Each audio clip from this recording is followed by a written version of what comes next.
करुणाशंकर मिश्र जी के शुभ हाथों से ब्राह्मण गौरव आदरणीय अखिलेश पांडे जी।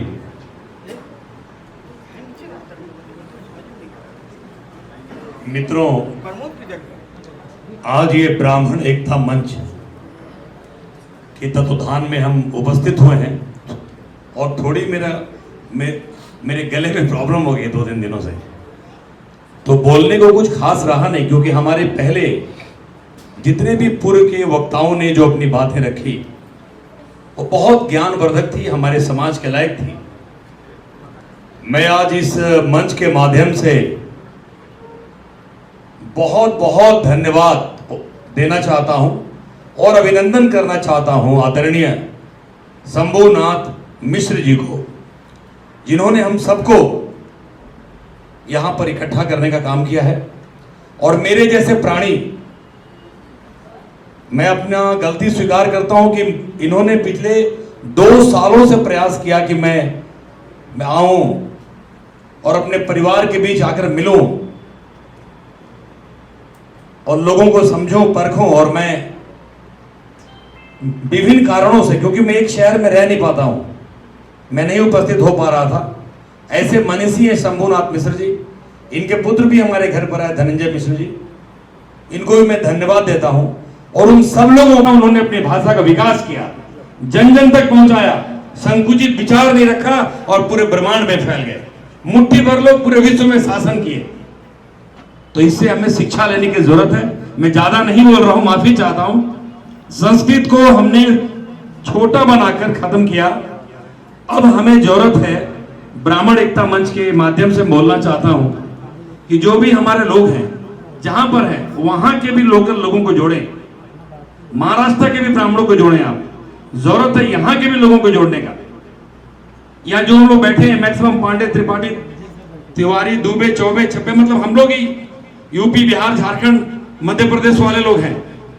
जरूरत है हम जहां रहते हैं वहां के भी समाज को अपने साथ लेके चलने का। वो लोग भी आपके साथ आएंगे, आपका संगठन बहुत मजबूत होगा।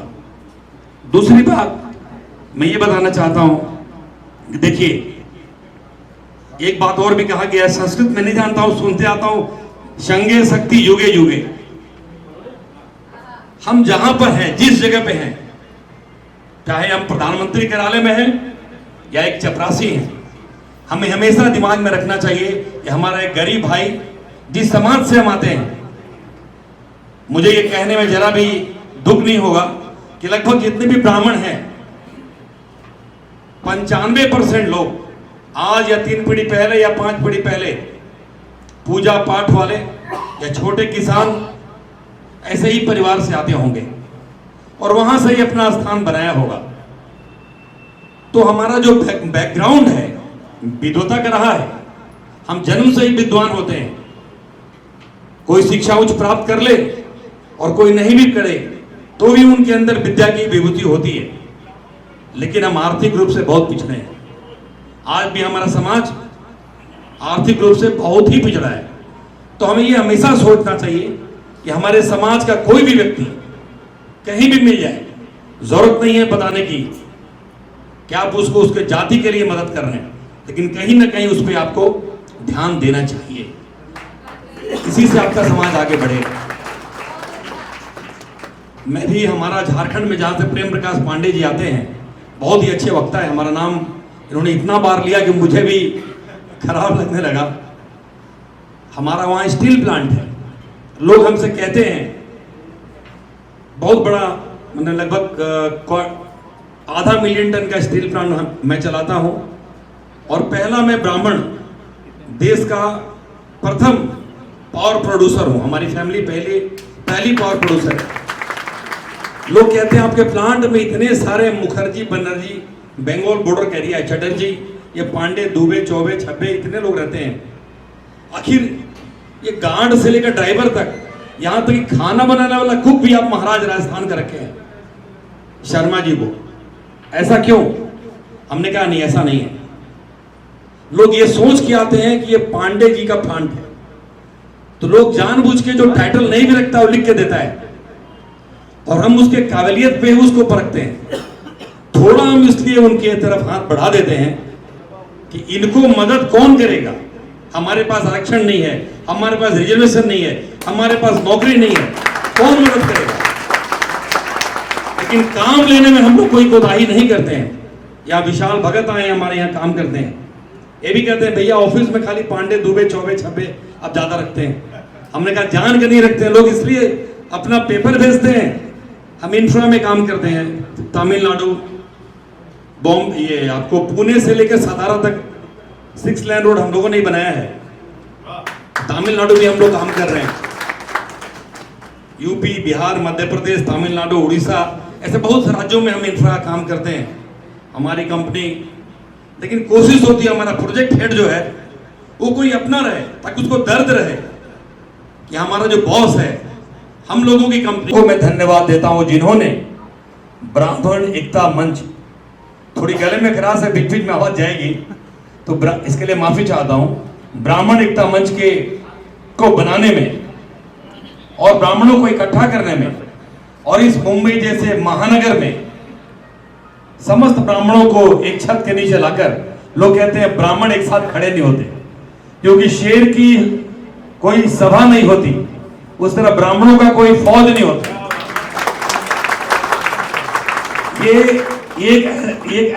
एक ऐसा बीज है जो ब्रह्मांड के विभिन्न क्षेत्रों में छींट दिया जाए तो हजारों हजार अद्वितीय बीज पैदा करके वहां एक अलग फसल का अलग जगह देगा। इसलिए लोग कहते हैं ब्राह्मण इकट्ठा नहीं होते। एक जमाना था कि हमें इकट्ठा होने की जरूरत नहीं थी, लेकिन हमारे सम्माननीय गार्जियन बैठे हैं, इन्होंने कहा कि नहीं, समय और काल के हिसाब से, परिस्थिति के हिसाब से चीजें बदलती रहती हैं और भाषाएं बदलती रहती हैं। देखिए, पूरे ब्रह्मांड का भाषा था संस्कृत और सारे ब्राह्मण संस्कृत बोलते थे, लेकिन थोड़ा हमें उदार बनना पड़ेगा। हमने क्या किया, हमने सोचा कि ब्राह्मणों का ही भाषा है संस्कृत, इसे बांट देंगे, लोग सीख जाएंगे, लोग विद्वान बन जाएंगे। ऐसी गलतफहमी करके हम अपनी भाषा को इतना समझ दिए कि विश्व में हमारी जैसी भाषा लगभग खत्म के कगार पे है। और हम भी, कोई भोजपुरी बोलता है, कोई अवधी बोलता है, कोई अंगिका बोलता है, कोई मराठी बोलता है, हम विभिन्न भाषाओं में बट गए मूल संस्कृत छोड़कर। और एक छोटे से ट्राइब थे जो ब्रिटेन में रहते थे, वो ट्राइब थे छोटे आदिवासी, जिनको आज हम अंग्रेज कहते हैं। और अंग्रेजी बोलना हमारा सम्मान लगता है। जो HAND हैंड बोलते हैं और HAUR हावर नहीं बोल के हावर बोलते हैं, जिनको उच्चारण भी ठीक से नहीं करने आता, ऐसी भाषा। पहले मॉडल, एक्टर और एक बहुत बड़े बिजनेसमैन, आज यहाँ पे आपको ब्राह्मण गौरव से सम्मान किया गया है, क्या कुछ कहना चाहेंगे? देखिए, मैं समझता हूँ ये गौरव मेरा नहीं, समाज का गौरव है। और समाज ने मुझे ये गौरव देकर मुझे सम्मानित किया है, इसके लिए मैं अपने समाज को बहुत बहुत तहे दिल से साधुवाद देता हूँ, धन्यवाद देता हूँ। सर, जैसा मुझे पता है शुरुआती जीवन में आप आए, छोटी सी नौकरी किए, बहुत स्ट्रगल किए, मॉडलिंग किए, इसके बाद धीरे धीरे बहुत बड़े मुकाम पे फिल्म इंडस्ट्री में भी आपने कदम रखा और पहुँचे। तो थोड़ा सा अपने संघर्ष की कहानी शेयर करना चाहेंगे? सर, कोई संघर्ष नहीं है, ये हर व्यक्ति के जीवन में एक गाथा है, एक सफ़र है। इस तरह बच्चा पैदा होता है, बड़ा होता है, जवान होता है, फिर अधेड़ होता है, बुजुर्ग होता है और अपने धाम को चले जाता है। उसी तरह पूरा जीवन का जो एक संघर्ष है मानव का। मैं मुंबई आया, बचपन से ही था कि मैं कोई फिल्म इंडस्ट्री में जाऊंगा, लेकिन मेरा एक ही मकसद था, मैं स्वरोजगार करूंगा, लोगों को काम दूंगा, समाज में एक मुकाम बनाऊंगा। यही सोच के मैं बॉम्बे में मॉडलिंग की दुनिया में कदम रखा और मेरा सिलेक्शन हो गया। सिलेक्शन के माध्यम से आया, लेकिन संघर्ष उस ज़माने में बहुत बड़ी हुआ करती थी। रात भर मैं नौकरी करता था, सिक्योरिटी में नौकरी करता था, सुपरवाइजरी करता था गार्ड कंपनी में, और दिन में मैं संघर्ष करके शाम को रैंप वॉक करता था, मॉडलिंग करता था। ऐसे करके मैंने संघर्ष स्टार्ट किए और मॉडलिंग में काफ़ी मैंने नाम कमाया, बहुत सारे बड़े बड़े ब्रांड एम्बेसडर बना। लेकिन मेरा हमेशा दिमाग जो है वो व्यापार की तरफ था कि इसका एक अंत है, इसका एक टाइम है। कुछ हमारे मित्रों ने मुझे फिल्म के लिए प्रेरित किया कि मैं फिल्म करूं, कुछ बड़े बैनर करे मैंने as a hero, as a अभिनेता मैंने फिल्म भी की। हमारी फिल्में अच्छी चली भी, उसमें एक मील का पत्थर साबित हुई मेरी मूवी थी प्रिया गिल के साथ, पिया तो से नैना लागे। ये बहुत नाम कमाई, मॉरिशस में 3 साल चली, घाना, वियतनाम, पंजाब और कई देशों में चली, नेपाल में चली। अंत में मैं अपने पड़ाव की तरफ आगे बढ़ गया और व्यापार में लग गया, तो भोजपुरी सम्राट का अवार्ड मिल गया। मुझे लगा इसके आगे अब जहाँ और नहीं है, इसको यहीं एंड करना चाहिए। अभी भी एक कलाकार हूँ, अंत कलम में अंत जो हमारा है वो एक कलाकार का ही है। मेरा बेटा आदित्य है, मैं चाहता हूँ ये भी कला के क्षेत्र में कुछ करे और मैं व्यवसाय को अपनाया और व्यवसाय में आगे बढ़ते हुए आप सबों की, समाज की नित्य प्रतिदिन सेवा कर रहा हूँ। सर, उद्योग की बात करें, आप शिखर पे हैं, शून्य से शिखर तक आपने सफर तय किया है, आज शिखर पे हैं और कहीं न कहीं लोगों के लिए मिसाल बन गए हैं, लोगों के लिए एक कहावत बन गए हैं कि हाँ अखिलेश पांडे जी। थोड़ा सा आपकी जो कंपनी है जो सड़कों का निर्माण करती है उसके बारे में क्या जानते हैं?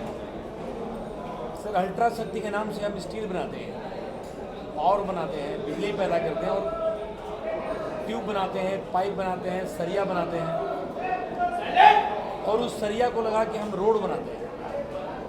राज केसरी प्रोजेक्ट्स लिमिटेड और कौशल इंजीनियरिंग लिमिटेड, ये 2 हमारी कंपनियां हैं जो देश की अग्रणी कंपनी रिलायंस इंफ्रा के साथ, गैरेंट डंजरली के साथ सड़क का निर्माण कर रही है और पूरे देश में हम सड़क बना रहे हैं। तमिलनाडु, महाराष्ट्र, बिहार, झारखंड, उड़ीसा, ऐसे और कई राज्यों में हम सड़क बना रहे हैं और लगे हुए हैं देश के में कंधा मिलाकर इंफ्रा डेवलपमेंट का काम, रोजगार देने के काम में लगे हुए हैं। सर, युवाओं के लिए क्या संदेश रहेगा जो कहीं न कहीं? मैं आज फिर से कहना चाहता हूँ युवाओं को, किसी भी समाज के युवा है, आज तो ब्राह्मण विचार मंच का बैठक था, ब्राह्मण एकता मंच का। ब्राह्मण इसलिए क्योंकि ब्राह्मण एक विचार है और ब्राह्मण जगेगा तो समाज जगेगा, समाज जगेगा तो राष्ट्र जगेगा और राष्ट्र जगेगा वे भारत तो विश्व जगेगा। हमेशा ब्राह्मणों ने अपना नहीं, समाज के उत्थान के लिए काम किया है, सारे वर्गों के लिए काम किया है। आपने देखा होगा समाज का कोई वर्ग नहीं जिसमें चाय बेचे, समोसे बेचें, ऑटो चलाएं, कुछ भी करें, स्टार्ट करते जाएंगे। व्यापार ही एक चीज़ है जो आपको शिखर तक पहुंचा सकती है, आपके सारे कामनाओं को पूर्ण कर सकती है। उसका एक ही माध्यम है स्वरोजगार। द्विवेदी जी, आप भी हिंदू संगठन चलाते हैं, लाखों की संख्या में आपके फॉलोअर हैं और 10 मिनट से अधिक का स्पीच रहा पांडे सर का, तो उनके स्पीच से कितना सहमत हैं आप और क्या कुछ कहना चाहेंगे? मैं 100% सहमत हूँ, क्योंकि पांडे जी ने जो बात की है वो जीवन की वास्तविकता के तहत की है और समाज के लोगों को आगे बढ़ना है तो नौकरी करने वाला हर व्यक्ति शूद्र है। जो शूद्र की परिभाषा है वही नौकरी है। तो मैं चाहूँगा अपने युवा वर्गों से, अपने समाज के लोगों से और देश की अगर उन्नति बढ़ाना है तो सभी लोगों से कि आप व्यापार करिए और ये आरक्षण या इसके चक्कर में ना पड़ करके अपने समाज का अगर उत्थान चाहते हैं तो आप जितना है छोटे से छोटे रोजगार से चालू करिए। मैं देखता हूँ मुंबई में लोग आते हैं, जैसे पांडे जी ने कहा कि आप नौकरी मत करिए, लोग सिक्योरिटी की नौकरी करते हैं, इसकी नौकरी ढूंढते हैं 15,000 10,000 की। उससे अच्छा है कि आप एक छोटा पान की टपरी ले करके बैठिए, उसमें आप उससे ज़्यादा पैसे कमा सकते हैं और उससे आगे आपका समय अच्छा हो सकता है। आदित्य, मैं यहाँ पे आना चाहूँगा, क्या कुछ चल रहा है आपके प्राइवेट लाइफ में? बिजनेस के साथ साथ फिल्मों का भी शौक है आपको, तो क्या कहना चाहेंगे? तो एक्चुअली मैं ग्रेजुएशन कर रहा हूँ और फ्रॉम मिठीबाई कॉलेज, उसके बाद I am going to data London for acting courses. तो my dad is there sending me. मुझे आप 1 साल की डिप्लोमा कोर्स लेके आप अपने बैठ के आगे काम करते हैं. I am totally dependent on him only and I am working on my self. अब प्रेरणा एक्टिंग करने की प्रेरणा आपको पापा से मिली? हाँ जी, पापा हाँ भी जी. बड़े लेवल पे एक्टर रह चुके हैं. पापा मेरे इंस्पिरेशन के सोर्स हैं. बचपन से देख रहा हूँ पापा को. लाइक बचपन से 100 पुशअप मारते थे, मैं उनके ऊपर बैठ जा रहा था. लाइक बेटे देख 92, 93, 94. I was like dad, you are my dad. ऐसा इंस्पिरेशन आया मेरे को. मेरे को लगा कि मुझे भी कुछ करना चाहिए मेरे डैड जैसा. मैं उनके जैसा तो एकदम बन नहीं पाऊंगा, बट मैं ट्राई करता हूँ कि 10% इनके जैसा बन पाऊँ. It's like totally. बस आप कुछ कहना चाहें तो प्लीज. नहीं नहीं, बस मैं आप सबों से यही आज आप लोगों को धन्यवाद देता हूँ, प्रेस मीडिया के लोगों को, कि आप समाज के ऐसे लोगों का जो जन जन तक पहुँच नहीं सकते, जो पब्लिक तक जा नहीं सकते, उन लोगों की आवाज़ हैं आप समाज के सच्चे आवाज़ बने रहिए और हमारे जैसे छोटे लोगों को समाज तक पहुँचाते रहिए. इसके लिए हमेशा मैं और हम लोग आपके आभारी हैं और हमेशा आप सब देश के समाज के आईना हैं. निरंतर आगे बढ़ते रहिए. धन्यवाद.